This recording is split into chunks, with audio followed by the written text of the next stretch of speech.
যুক্তরাষ্ট্র সরাসরি সামরিক হামলা চালিয়েছে ইরানের গোপন পারমাণবিক স্থাপনাগুলোতে। যুক্তরাষ্ট্রের মিজোরি ঘাঁটি থেকে উড্ডয়ন করে প্রায় ৩৭ ঘন্টা উড়ে ইরানে পৌঁছায়।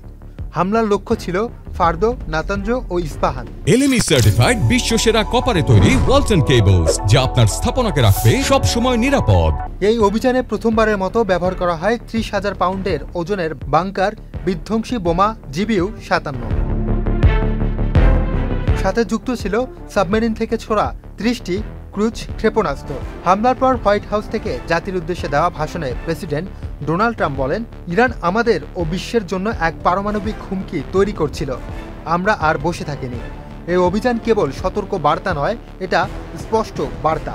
Massive precision strikes on the 3 key nuclear facilities in the Iranian regime.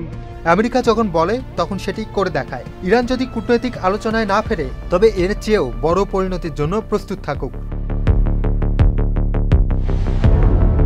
বিশ্লেষকরা বলছেন, এই বক্তব্য স্পষ্ট ইঙ্গিত দেয় যুক্তরাষ্ট্র এখন সরাসরি ইরানের বিরুদ্ধে সামরিক কৌশলে যাচ্ছে। এর ফলে মধ্যপ্রাচ্যে বড় ধরনের সংঘর্ষ ছড়িয়ে পড়তে পারে।